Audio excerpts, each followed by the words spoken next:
Welcome back to the United Pubcast, the podcast of the official Man United Supporters Club here in Sydney for a very special episode. As you can see, there are three of us in the house, and obviously no one is here to listen to Larry, but we'll ask you, Larry, how are you, mate? Yeah, I'm good, mate. I'm good. Thanks for the rib, nice and early. I expected it from you, Tom, because you're the most predictable school teacher that there ever was, but that's enough said by me. No, definitely. Now, there are some legends in the chat who I'll get to, but everyone is here, obviously, for a very special reason.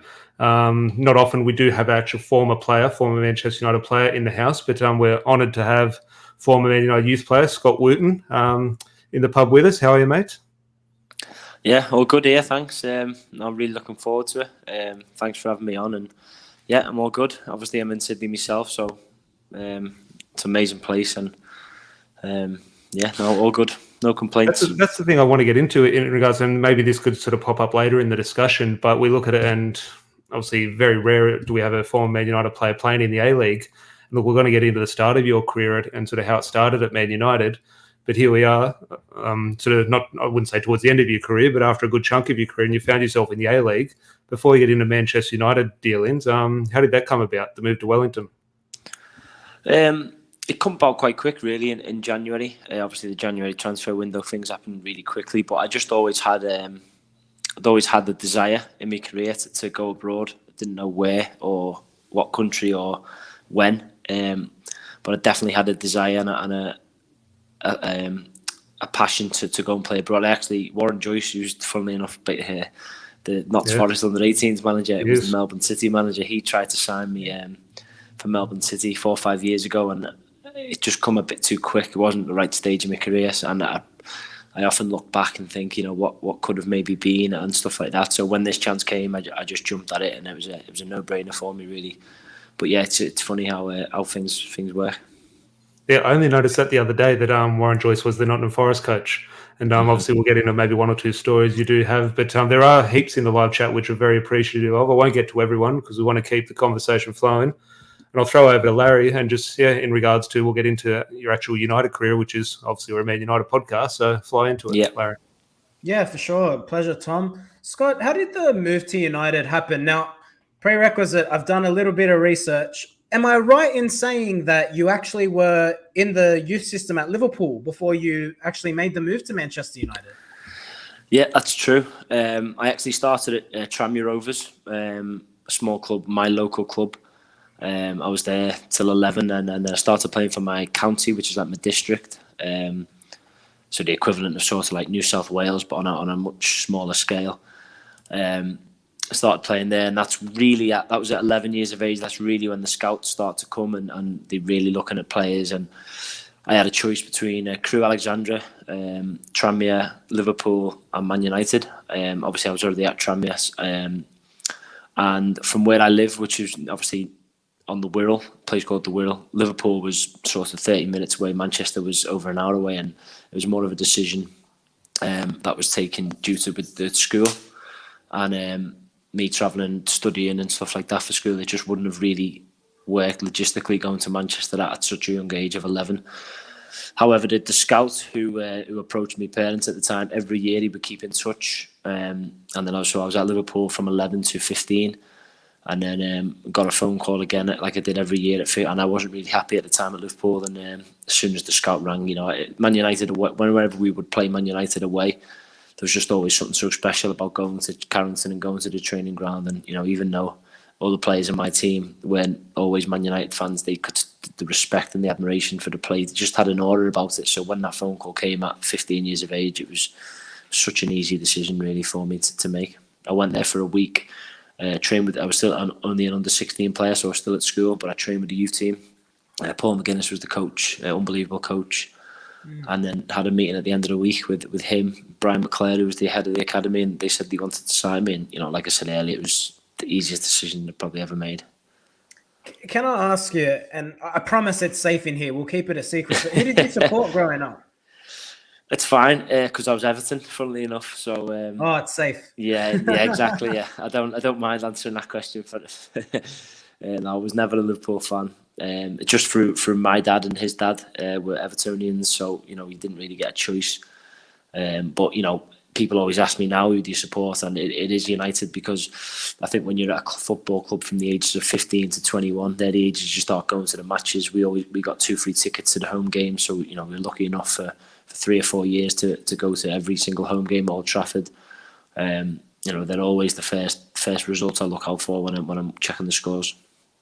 That's awesome. And what about Sir Alex Ferguson? Did you, obviously you would have interacted with him. You did make appearances in terms of the first team, but coming through, what exposure does a youth player at an under 18s level, for example, get to the first team, to the manager? And if you did have that interaction, what sort of impression did it leave on you? Yeah, I'd say it's, it wasn't massive. It wasn't every single day. But what I will say is I would imagine it's a lot more than other youth teams were getting around the country. I'd say the most interaction we would get was we would, as you know, for United's first team, very, very rarely did he play at 3 o'clock on a Saturday. It's Sunday, 1 o'clock, 4 o'clock, 5:30 Saturday, Friday night, midweek. And the youth team would always play on a Saturday morning at 11 o'clock. So unless the rarity of Man United playing at home at 3 o'clock or away at 3 o'clock on a Saturday, he would be, we'd kick off at 11. First team would probably train at 10, 10:30. So he would be watching that game at some point.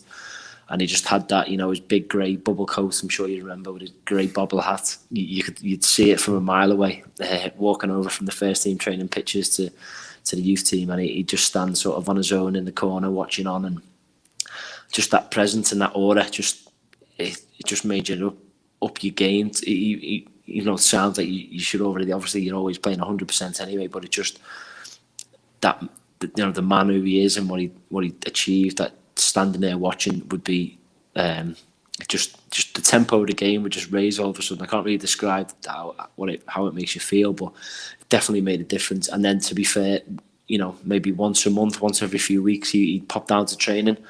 Again, just stand on the side, watch. He'd go over to the youth team coach, or the assistant coach at the time was Jim Ryan, who was his former assistant in the first team, and they'd be talking. He wouldn't stop the session and say anything or anything like that, but we did have, for what I would, from clubs I've been at, the interaction from the youth team to the first team manager or head coach, whatever it's called nowadays, was a lot more what I predict to other clubs. You mentioned there in terms of some of the stuff, and so obviously Sir Alex Ferguson interaction, and we'll get into sort of your move in that 12-13 season into the first team. But obviously we're sort of looking forward to the FA Youth Cup, and obviously looking to sort of, now it's the under 18s, and what was it back? Now it's under 18s and under 23s. So I don't know what it was when you were there in terms of 18s and reserves, but type thing. But in terms of those youth players, you just have to go back and look at some of the players who came through in your era.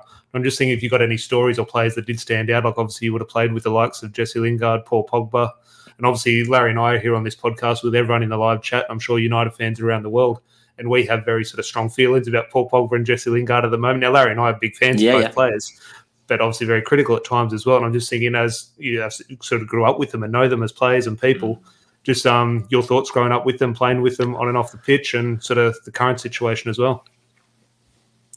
Yeah, I can fully understand your feelings and thoughts with obviously what's going on at the minute.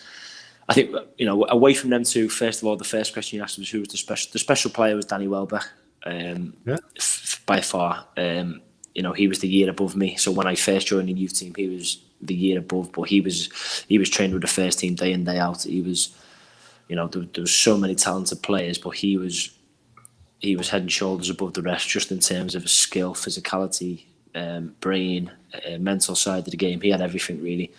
Him and Matty James, I would say, were the best two players when I first joined. And then when I was a second year, it was that, the last team to win the Youth Cup, Ryan Tunnicliffe, the two Keane brothers, Jesse. I don't even think Jesse Lingard started in that Youth Cup team. I think Lionel Cole played, and a lad called Giuliano Van Velsen. Obviously Pogba and Tunnicliffe in the middle of midfield was strong, powerful, had legs, believe it or not. And yet, Jesse as a lad, Jesse was a good kid. He was always joking about. He was I wouldn't say he was the team joker, but he was always up to little tricks, little pranks, and I could just still picture his sort of like giddy little smile now. He was just an innocent, harmless sort of kid, really. And Pogba was similar. He was just a nice guy. The problem that I imagine has come over time and years and transfer fees, and is players can get egos. But obviously at that stage that I was in the dressing room with them, we were all in the youth team.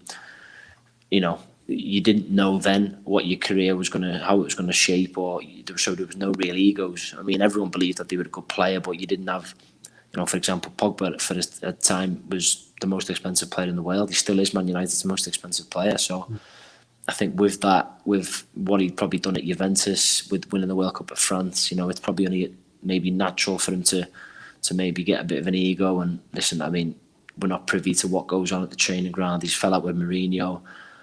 Things always went great under Ollie in terms of his performances and stuff like that. But I can only say from what I seen, he was just a nice kid. He come up from France. His English wasn't great. He never really. I mean, he was obviously a very, very good player. But if you'd have said to me at that time he'd be the world record transfer fee, I would have said, no chance really. And how he plays now is exactly how he played when I played with him in the youth team. So can do something unbelievable. That's something I heard. We always discuss, and Paul Scholes brings up the point in saying, well, the player that he is now at 29, he can still see him making the same, both positives and cons when he's 36, 37. It's funny you saying that when he's 18, he's still doing Absolutely. the same game as he's coming into 29, 30. Yeah, so Warren Joyce, when we ended up progressing together from the youth team into the reserves, and there was a lot of the time, Warren Joyce, again, funnily enough, the Forest under-18s manager going up against United, he would play Paul Pogba sort of tucked in off the left-hand side. And part of the reason probably was he didn't trust him to play in central midfield, because he wouldn't often do the running back. Could you trust him? As, again, the same issues that are popping up now in the first team. And unfortunately, when you're playing for the biggest club in the world on a huge pitch in the biggest games, you just cannot get away with that. And again, Jesse was a bit of a late developer. I remember actually playing when I was at Liverpool, playing against Jesse, and he was the smallest player on the pitch by a mile. But he was the best player on the pitch. This was, talking sort of 12, 13, 14. He stood out, not for his obviously height, but his sheer skill and game intelligence. He was streets ahead. And then I think when you get to them sort of late teens, 16, 17, and you start people grow into men, he was still sort of like a young boy, Jesse. So he often played down, similar to Michael Keane, who obviously has done well and had a great career as well. And again, Jesse didn't get into the youth team. There was a lot of players, or a few players that played ahead of him. Obviously, have not gone on to achieve anywhere near him. But I think the manager and the staff at the club knew he was by far and away technically more than good enough. He just needed to grow. And obviously, they nurtured him. He had a lot of loan spells. And the current problems now, I think I remember he did have a little bit of family issues possibly at the time, and I know his brother's put out an Instagram post and stuff like that, hasn't he? And I'm not too sure on all the idea of that. But again, he's scored some big goals. He'll have a bit of an ego. He's earned a few quid. That all plays a part in it with these lads, Yeah, it'll be interesting to see. I personally don't. I don't know what your guys' thoughts are. I don't think either of them will be at the club next season. I think that's pretty obvious. Probably to the delight of a lot of United fans. Yeah, I mean, I'm the Jesse Lingard one. I mean, Paul Pogba is a bit indifferent. Jesse Lingard, it's a bit sad, to be honest. I mean, this guy scored a winning goal in an FA Cup final. I mean, he goes down for me in United folklore and United history. Yeah. And United were down to 10 men. Like, he should be held in a high regard, or a higher regard than what he's leaving. But unfortunate situations and circumstances. But bringing it back to yourself, you're obviously part of the 12-13 dressing room. Am I right in saying you made your appearance in the League Cup against Newcastle? 2-1 win? Yeah, correct, yeah. So what was it like being in that dressing room? You're surrounded by Premier League winners, serial winners. What was that like as a young kid coming in? And crucially, how did that influence, or what did you take from being around these champions like your Rooneys, Van Persies, Rio Ferdinands, Patrice Evra's, Paul Scholes? And then how does that influence the rest of your career? Firstly, it was an amazing experience, because I grew up watching these players, especially the likes of someone like Wayne Rooney, being an Everton fan as a kid, to be training with him every day and to be, sat next to him on a bus or in a hotel having food and things like that. But very, very quickly, laddie, you've got to switch off from that and you've got to think, yeah, I can't be in awe of these people. And to be fair, we learned that quite quick, because just as I was sort of in the reserve sort of stage where you get to be training with the first team a lot more, we had unbelievable role models in the likes of Darren Fletcher, John O'Shea, Wes Brown, Darren Gibson, and they would speak to us and they would say, listen, you go up and train with the first team. There can be none of this, oh my God, that's Wayne Rooney, or that's Berbatov or Van Persie. You've got to be at it 100%, otherwise you won't be there very long. And so I knew that from a personal point of view. As much as these were unbelievable players, a lot of it was, like you say, trying to learn what are they doing. And the biggest thing I've taken for that for my whole career, which I've tried to obviously carry with me, was just the attitude and the mentality that every single day you had to be bang at it 100% in training, and then in games things just come naturally. The minute you start to think you can have a day off here or there, when you're not the most talented and things like that, people like Gary Neville, John O'Shea, Darren Fletcher, the careers these guys had, because they would bang at it every single day in training. And if you do that, your ability and your fitness and everything will come with it, and that's what managers ultimately want. That's why these players were trusted for so long under Sir Alex Ferguson. Not everyone can. Very, very few people on the planet have the ability of a Ronaldo or a Rooney or a Messi.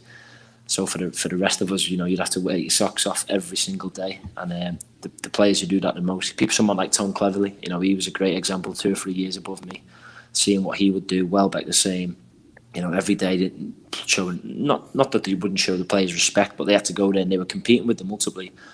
So for me, I was competing in my head with Rio Ferdinand, who was probably the best centre back in world football at the time. Vidic, they just signed Chris Smalling and Phil Jones for big money. Johnny Evans, in my opinion, was a top player. So I had to go over there and try and show the rest of the squad and these players that I belong there. So that's the biggest thing I would take from that period. It's funny that you mentioned a point there about sort of moving from the sort of 18s or reserve team into the first team setup and not being in awe. And I'd think that is where I would fail if I was at Manchester United. Because if I'm walking into that dressing room now, I'm going with my pen and paper to Ronaldo. Can you sign this? Bruno, can you sign this? And I think that is maybe Ronaldo's maybe in a different category for these young players because he's sort of transcended the game. But the dressing room you went into there, Manchester United legends, left, right, and centre. Yeah, Tom. When I first joined the club, so when I wouldn't have been with the first team much at all, but they could have had their 11v11 in training would have been harder than any other Premier League game. You go through that squad, it was incredible. You could have had Gary Neville, Wes Brown as your right backs. You could have had Vidic, Ferdinand, PK, Johnny Evans as your centre backs. You could have had John O'Shea, Evra as your left backs. The midfield players, you had Carrick, Hargreaves, Anderson, Giggs, Scholes. Wide players, you had Park Ji-sung, Nani, Ronaldo, Darren Fletcher. I missed that. Up front, you had Tevez, Ronaldo, Rooney, Berbatov, Welbeck. You're depressing me, Scott. You're depressing me. Yeah, I know. Sorry, lads. You're depressing me. It's not good for thinking that the current problems we have now. And obviously City have just added Erling Haaland to their team.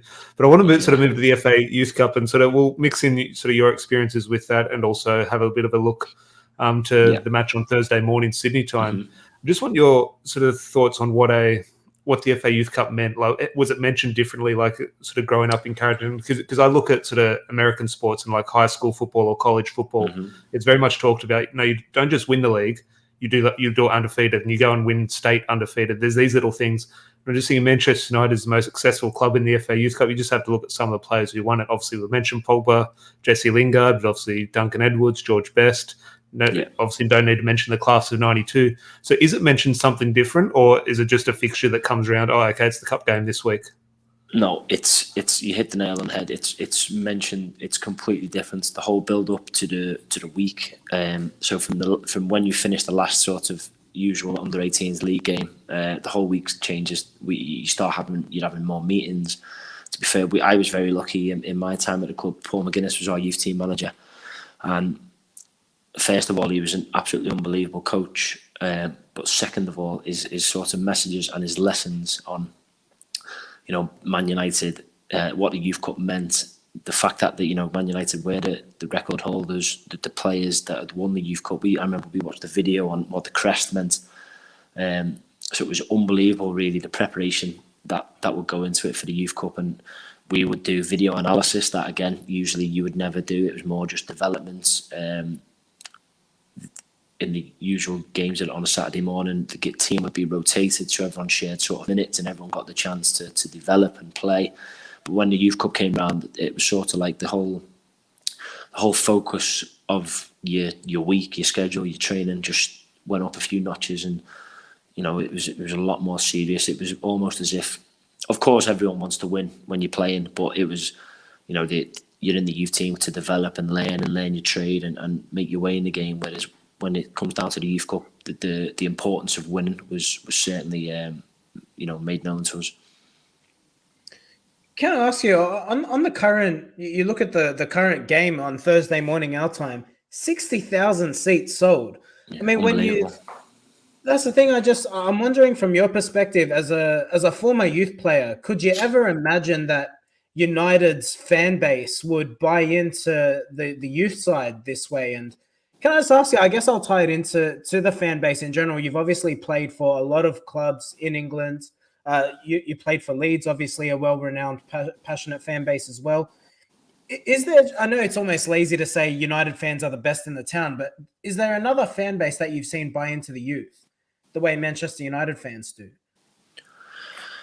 No, not one bit, because it's in the history of the club, isn't it? It's part of the DNA. All the successful Man United teams, like you say, going back to the Busby Babes, Duncan Edwards, people like that, to the class of '92 and the era that they had being so successful.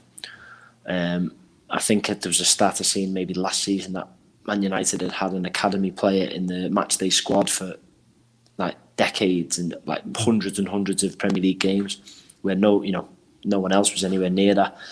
So it's part of the club, it's part of the DNA.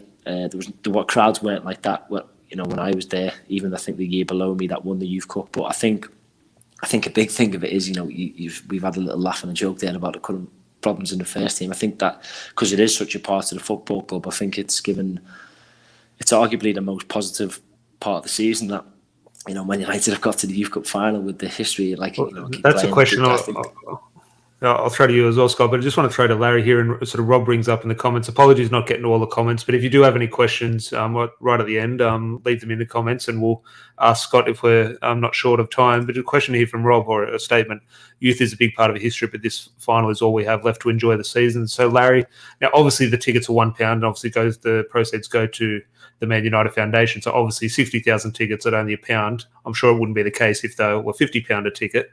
But do you think the interest in this final is off the back of what we're seeing in the first team? Do you think if we were just having a good season and finishing first or second, obviously there would be an interest, but not this clamour? Because I think we have this probably desire, probably even a demand for these youth players to be involved in the next week against Crystal Palace. So do you think the interest is off, unfortunately, the disappointment that we've seen in the first team?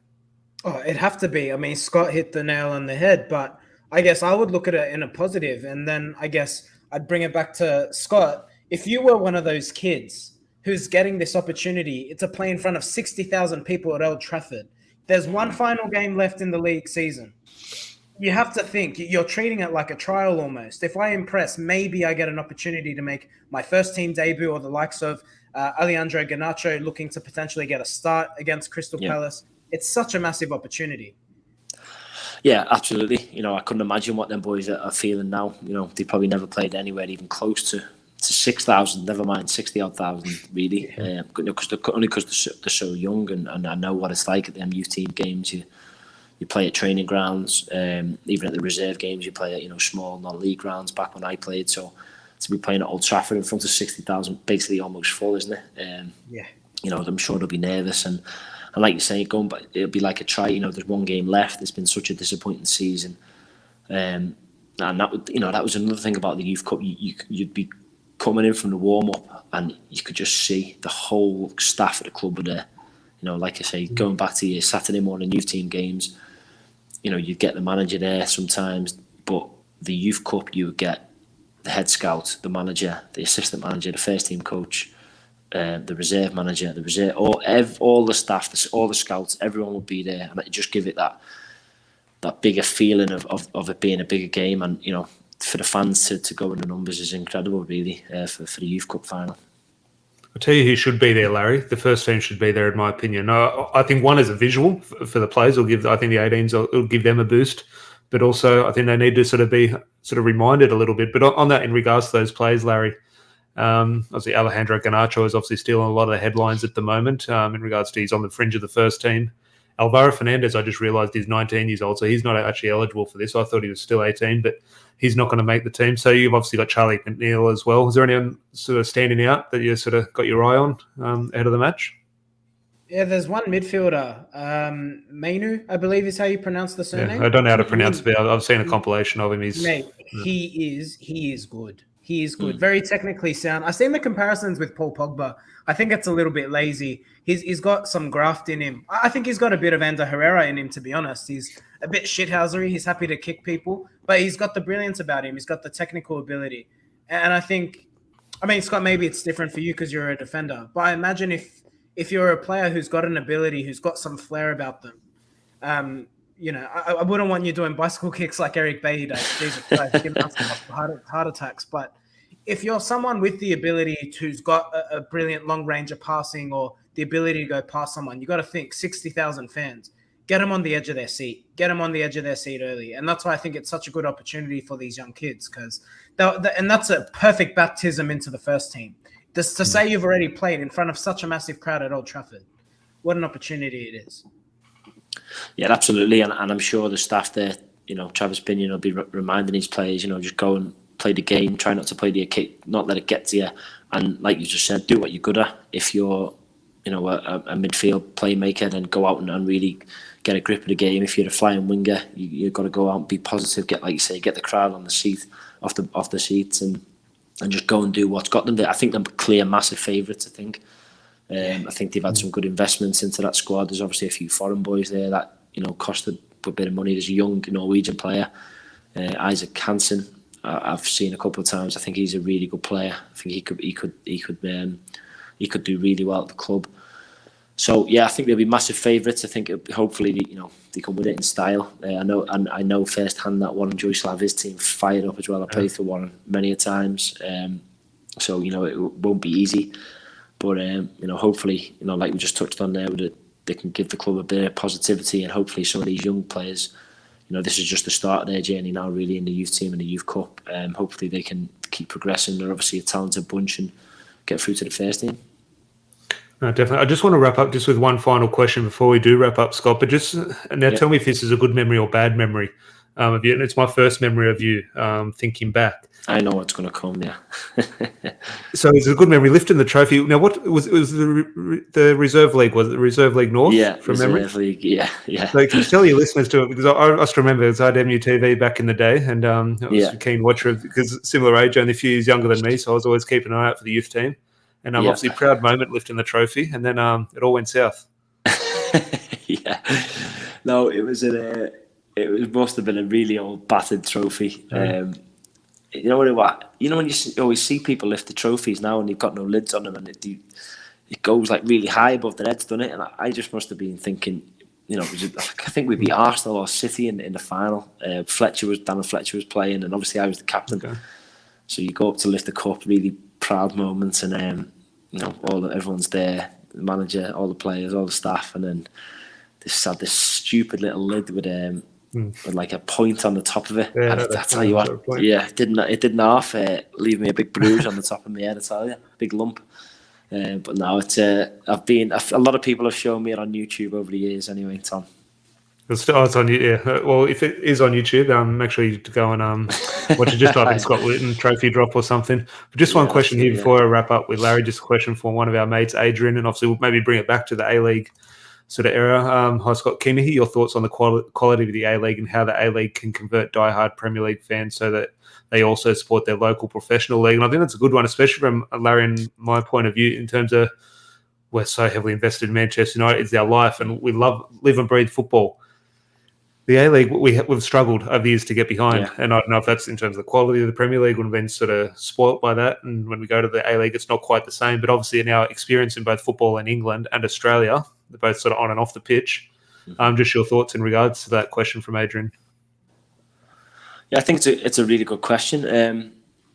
I think it's obviously never going to compete with the Premier League. You know, the Premier League has been and always probably will be the biggest and best league in the world in terms of finances, what it can attract, the passion of the English fans, football being basically the number 1, 2, 3, 4 sport in England, whereas obviously in Australia you've got probably rugby, rugby league, AFL, cricket.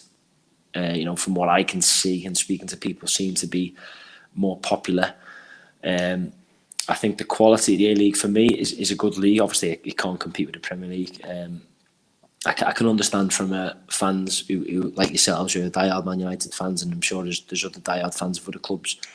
It'll struggle to compete for quality, but I think for entertainment, I think it's brilliant. You know, teams beat everyone, can beat everyone. There's a few things that I would change in terms of a format type of point of view. You know, I don't agree that certain teams play certain teams 3 times, and the fairness of it, that for me needs to change. There needs to be a way around that. I think there can be more teams for the size of the country. You know, Auckland could get a team, Canberra could get a team, and maybe have, instead of playing certain teams 3 times, you know, play home and everyone just play home and away twice. I think they need to do more in terms of promoting it, marketing, social media. All that type of stuff can be improved. Halftime interviews and things like that need to be scrapped. I don't know if you've watched the games. That's a bit of a strange one. But yeah, listen, there can be improvements. I think it's difficult to compare to the Premier League because, like I said, the Premier League is the best league in the world. It probably always will be, competing with Spain, while Real Madrid and Barcelona are still the big forces. Just for money and the passion of English people, it's the number 1 sport by far. Whereas obviously Australia, you know, it isn't, and that'll always be a struggle. But I think for entertainment and things like that, I think it's a good league to watch. Scott, just to tie into that, and it's the last question, but I'm just really curious because you obviously did come through the English youth system setup. So in Australia, I'm not sure if you're aware of this, but for a player to play representative football, parents are having to fork out $1,500 to $2,000 and beyond a year. Yeah. And I'm really keen to know, what was the setup in England? Because I can't, it seems mad to me that like you said, in a country where football's not number 1, you have to give talented kids an opportunity to be able to make it to the top, irrespective of their financial background. Yeah, no, I only found this out maybe about 2 weeks ago, because I couldn't believe it. I was having a chat with our manager, Ufi Talai, and we were speaking more about New Zealand and the coaching, and obviously with my team being the only team based in New Zealand, and he's worked in the Australian national setup, under 17s and under 20s, and I can't remember how he got onto it, but he just said that it was exactly what you just said. It cost the parents money to send the kids to these academies, and I couldn't believe it because it's just not like that at all in England. So in England, again, probably due to money and what these kids can be sold on for, that the academy and the youth setups, the coaches obviously just paid out the budget to the club, whereas, you know, my manager was making pretty clear to me that the money that the parents pays for the coaches, so there's no real big investments from the individual clubs and from the APL to put money into the youth of the football and develop these players and these kids. And I completely agree. So my first response was, so you could have a player who's got all the talent and the ability, physical ability, natural football brain, but if his mum and dad aren't rich, how's he ever going to get a chance? And it's something that needs to be, like I say, I only found out a couple of weeks ago, but it's something that needs to be addressed because, you know, there's, from what I've experienced so far, there's a lot of good talent here, and if it's nurtured a bit more and developed and pushed, you know, it can be a successful country for football for sure. No, very well said, very well said. And look, it's been a pleasure to have you on for half an hour. So we'll just quickly wrap up just a few in the live chat. Appreciate all the kind words, Josh Top Pod and Rob. What an absolute top podcast, guys. Thank you all. And I appreciate all that. And again, our big thank you to Scott Wootton for joining us. Obviously, the A-League question there at the end. Obviously, Larry, he chops and changes between Sports Sydney FC 1 week, well in Western Sydney Wanderers the next week. So I'm sure now I'm sure we'll be support Wellington Phoenix for the finals. When does the final start, Daily? So we play Western United on Saturday, 7:45 at Amy Park, and then hopefully if we can get through that game, we'll have a double header. We'll have the first leg in Wellington of the semi-finals and the return leg back at Amy Park against Melbourne Victory or Melbourne City. So, and we've been based in Sydney all season, so at least you have to. We can be the Sydney team that you support for the finals. So mate, please, we need to get you a beer. Like seriously, whenever you're around, if you got a spare day, come. You got nothing better to do. Come spend it with me and Tom. Let us treat you. Sounds good. Sounds good to me. Well, that is obviously, we'll see how long you are in Sydney, and we'll maybe tee something up. Obviously, the Man United Supporters Club here. Obviously, good that you are still following United so closely, and I'm sure all our members would love to sort of meet you and just sort of pick your brain a little bit, because for a podcast like this, it's an absolute honour and pleasure to have someone who's been there and done it, and absolutely loved it. Loved every minute of it, didn't we, Larry? Oh yeah, belting podcast, and I love the insight you've provided. I think it's really easy for you, if someone's in your position, to give generic blanket answers. You've given us really good insight. I particularly enjoyed your insight on Jesse Lingard coming through and some of the challenges he faced with his size. And so, and Paul Pogba. I mean, it's so interesting that you say he's the same player all these years later. So there you go. I think, probably, going back to Pogba, I think he looked great for Juventus because he was just sort of had the free reins. He had the likes of someone like Pirlo and Marchisio, I think, who were, top Italian internationals sat behind him. Whereas he come to United for that huge figure, and it was almost like, right, if you're a world record fee, you've got to be the man who defends, attacks, runs forward, runs back, dictates play. You've got to do everything, and that just wasn't his game. And whether it's, I don't know who scouted him or what, but even the club should have made a decision that the fact that they let him go for free to then buy him back for the world record fee at the time it just shows where the club upstairs has obviously gone wrong over the years. And he's going for free again. Yeah. Exactly. Tune in next week when we see him move for free. Unbelievable. So unfortunately, it does sum up the times. But make sure you are subscribed to so you find out first when Paul Pogba leaves for free. We'll be covering it definitely, Larry.